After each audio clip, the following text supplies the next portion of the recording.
Hello, ladies and gentlemen. This is Eddie Marcus, spokesman and advocate of basic human rights for all people. I'm going to take this moment to share something with you as if the possibility exists that I'll never have a chance to say anything else to you. My brother, right before he passed, he was on his deathbed, and I was sitting there with him, and he told me, he says, Porter, there's nothing on this earth worth more than glorifying God. If I had another chance, I'd act as if nothing else was important. That was a message to me, and it's a message to all of us. The question is, will we hear it? And so here is my response to you in regards to that. There is a God, and I'm talking about power. Never seen the face, never know of anyone that has. The existence of all that we can identify with the senses that we've been given is evidence that there is God, power, and that we exist. We human beings, every last one of us, the short ones and the tall ones, the skinny ones and the fat ones, the smart ones and the dumb ones, if we want to call it like that, all here by that same power for a particular purpose. Every walk of life that we find ourselves in for a particular purpose. We are being molded, as I see it, into what we want to be. Want to be because we are really the clay. And we walk through this life exercising our choice. And as we do that, we are creating us. Now, every last one of us have been given, just like we have the organs in our body that are common with being a human being. That means that all of us who call ourselves human beings got those same organs in our body. They're necessary for survival. Now, there are those that have ideas about life, the satisfaction of life, and it involves peace, it involves prosperity, it involves freedom, it involves joy and happiness, and it involves living your dreams. Your needs, your wants, and your desires are met when you want them to be met.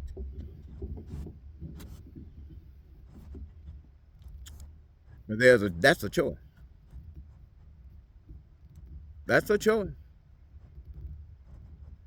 This is a life that represents something that someone really wants so bad that they will put their hands out there to this molding and create it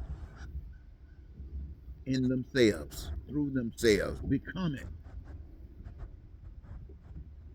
Every last one of us got that in us, just like the organs. We have been given the map to the truth of life. Why would someone give you choice and then not qualify you to make a proper choice? On the other hand, this is not forced on you, for there are alternatives, they call it today. They call it alternative truths. And they produce different outcomes: pain and suffering. terror, war, bossed by a face you can see, mean. That's the result of a choice.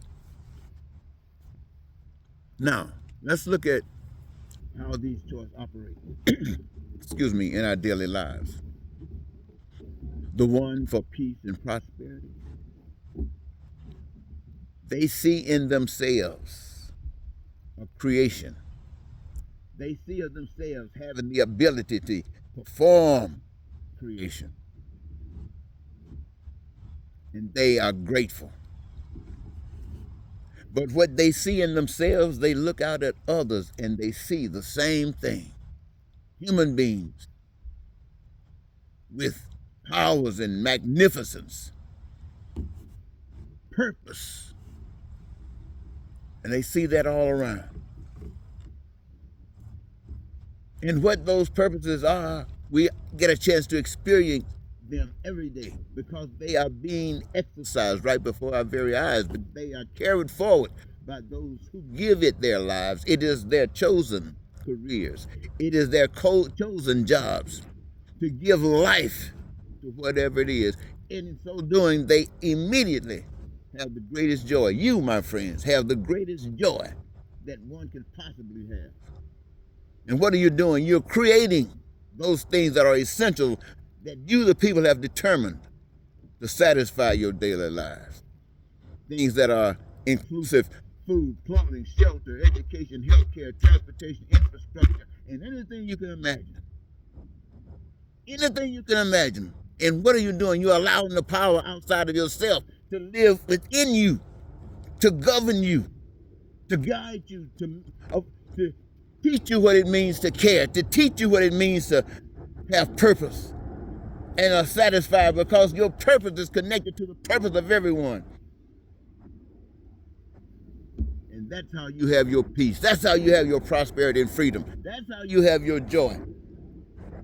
That's how you're able to be happy and live your dreams rather than sleep them. On the other hand, what motivates you? You have to get the same things. You want the same things that everybody else wants. But your way, your choice is to lie, it's to cheat, it's to steal. And out of those things come some of the worst things: hatred, bigotry. All of this is the result of walking after somebody's face, somebody telling you what to do, somebody describing, do this and do that. And it might work for you, but it won't work for some, and you say, okay. No. That's why you end up with what we got. So, my purpose is to share this with you. Sometimes it appears the others have the upper hand. But if you're evil, you're going to do whatever it is necessary to remain evil. Nothing is going to be able to convince you. You've made a choice that evil is the way of life. There might be an end, but you don't see it. Those of you who are about peace and love, you're going to be challenged by that evil. And only a hypocrite will look at that evil and say, well, God understands. He understands my heart. But now I'm being challenged with this, and I can't stand this test, so I'm going to give in. And the moment you give in is when you represented something that you do not represent anymore. My mouth getting dry. What I'm trying to say to you, ladies and gentlemen, is this: if you choose to be compassionate, if you choose to care, then you got to stand all the way. You can't go half-stepping. The challenge is for you to prove it. You say you are of love, you say you know God, the God of peace and prosperity, prove it.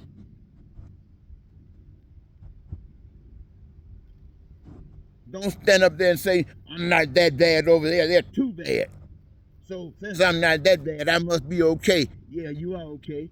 Ask the power behind evil if you're okay. Sure you are.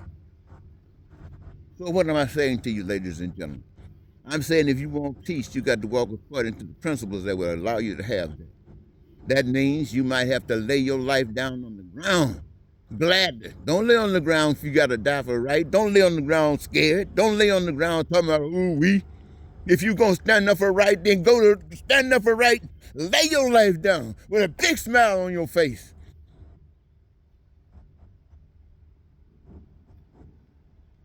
If you're a hypocrite, you can't do that. So choose life. That's all I want you to do, is to choose life. But be real. Be real, and the challenges are not frightening. They are an opportunity for you to really live, to show the world what it means to care, to show the world what it means to represent what love really is. So if you're going to do it, do it. And if you can't do it, just get out of the way. Well, I sound like I'm fussing, don't I? Every day I learn so much. I learn how smart I am not, how dumb I am. But let me see. Can you see this? Well, maybe not. But look at the sky. Look how beautiful it is. Look at the clouds. You need to see that with some blue up in there somewhere. Just look at it. Look at the trees. Look at the grass.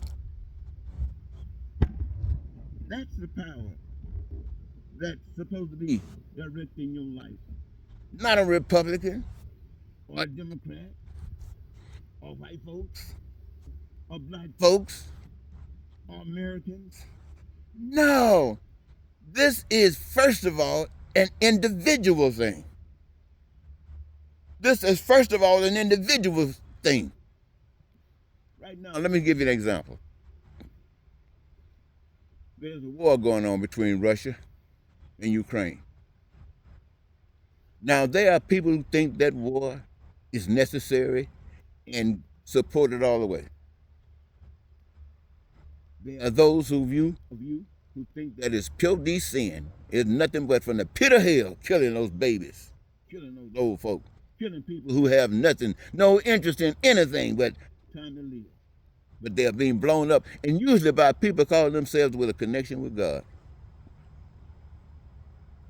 Now, what's the difference between a person who is for this war and a person who's not and wants something better and want to help these people? What's the difference in their action? If each are doing the same thing, then either they are clearing it up together or they are tearing it down together. You see, it doesn't matter if you're against the war, if you're sitting down on your bench just like the ones who are loving it. See, that's the difference. That's why we have so much hell. So all the people in the world, 8 billion people, still just growing. And you try to get war connected with money. That's another thing that I left out when I was talking about those choices. The one where you care, and everybody engaged in working, doing that thing, getting their greatest joy. The other one, the other choice, you replace that desire, that was for money. Everybody wants money. That's how they promote the kind of systems that we live under. Now, I just threw that back again. Sorry about it. But right now, ladies and gentlemen, my mouth is really dry, so I'm going to close down. And I'll talk with you later. Goodbye for now.